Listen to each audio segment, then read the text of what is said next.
Hello, my name is Katie Groves, and this is part 22 in my series about deprogramming from trauma-based mind control. If you've not done so already, I ask that you please watch the first 2 parts of this series linked in the description below for disclaimers and safety measures you can take while watching these videos.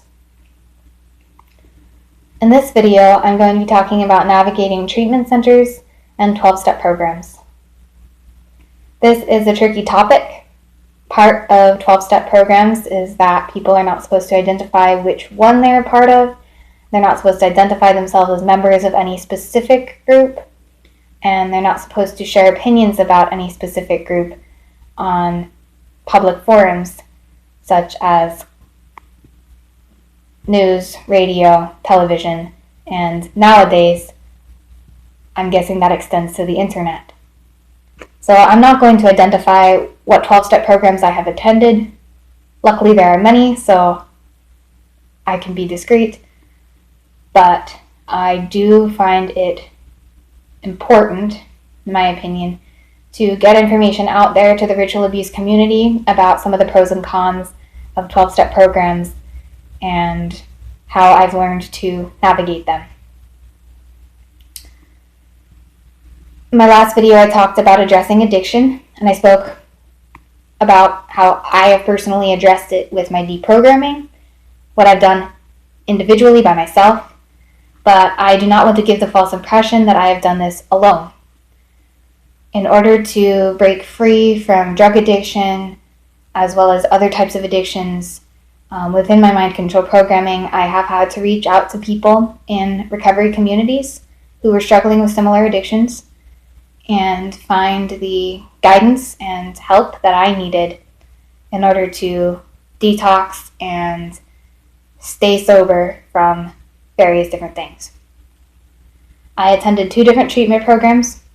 It was the same program, but I attended it twice, when I was 17 years old, and that was instrumental in getting me sober. If I had not sought out a treatment program and been physically separated from my abusers and from drugs and alcohol, but they were feeding me, I would not have been able to get free.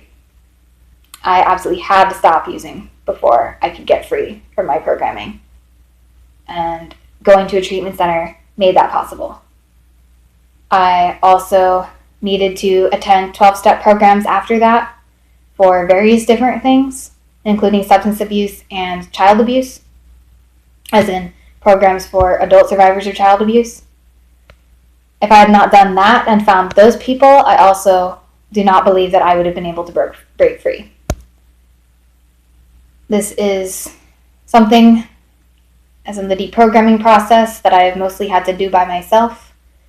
But were it not for the intermittent bouts of support that I had from various different people, I definitely would not have succeeded on the level that I have. I have found that doing this in full isolation does not work, but also trusting the wrong people has set me back and caused me a lot of trauma too.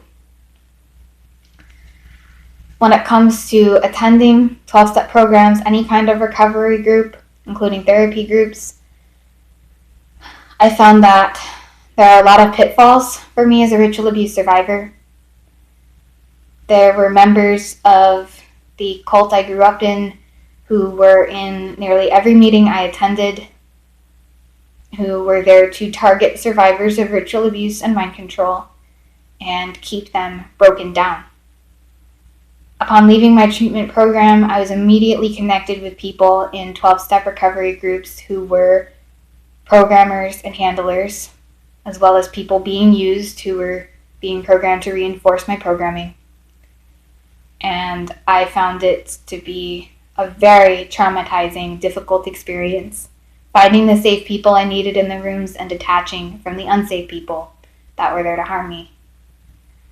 I did make some friends who had been ritually abused who were partially free in those rooms, who, while ultimately I had to let go of because there was too much activation going on, helped me tremendously in freeing and healing myself. So there's definitely good with the bad.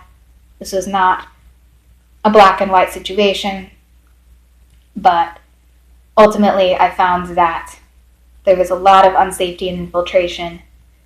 And in recent times, I have actually had to stop attending 12-step groups. After an issue of sexual assault, there were many, but a very specific one, I found myself having debilitating panic attacks upon going to recovery groups of any kind. And my programming started kicking in to shut me down, meaning that parts of me that wanted to protect us used programming tools as a last resort to prevent us from going to meetings. At first I thought I had been reprogrammed not to go, but then I realized that it was my own internal desperate attempt to preserve myself and keep myself away from the cult. I have since made peace with the parts of me that did this, and I'm no longer using those tools to hurt myself and keep myself out of meetings, but I'm allowing myself time to heal before I go back. And I'm not finding myself desiring drugs and alcohol very much, which is a good thing, but I don't want to push my luck. I do believe that 12-step programs help people, and they have helped me. So learning to approach all different aspects of my dysfunction has been vital. Just viewing programming and ritual abuse as my only problem has been detrimental to me in my healing. I do believe that I am a genetic alcoholic, that I have a predisposition towards substance abuse, and that I did go past the point of no return, where there are certain things I simply cannot engage in anymore. And I know that were I to relapse on drugs and alcohol, I would reinforce all of my programming and make myself very vulnerable on a spiritual level, as well as mental and emotional and physical level, to reaccessing by the cult. So taking this seriously and striving to create a healthier relationship with recovery groups in order to ensure that I stay sober is very, very important to me. Lastly, I want to share in navigating 12-step groups that there is a lot of different opinion about whether or not certain groups are cult-like, are programming people themselves.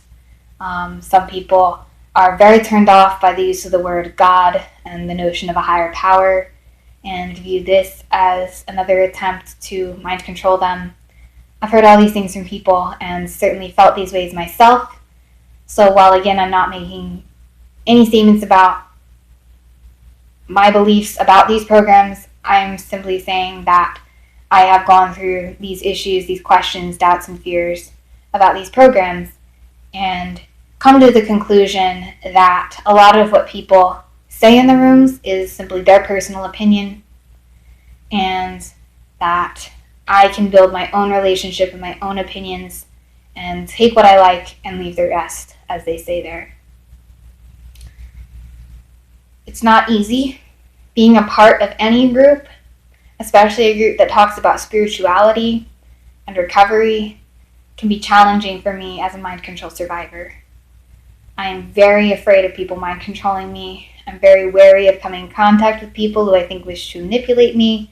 And in a room full of codependent people with control issues, it's often inevitable that people attempt to manipulate me or sway me in certain directions. And so learning to separate, quote, the principles from the personalities, that's another slogan from those groups, has also been vital. And also just taking whatever steps necessary to ensure in myself that I have safe adult parts of me that are present when I attend meetings who aren't allowing me to be accessed. That's probably number one. And I've talked so much already, I didn't even get to share much about that. But I will share in later videos plenty about preventing reaccessing and triggering by members of the cult. That is not unique to 12-step programs, but applies to any interaction with any person in any time or place. Okay, that's all I have for this video. Got a lot of information in there. I hope that I didn't go too fast, wasn't overwhelming, and that this helps someone. Thank you.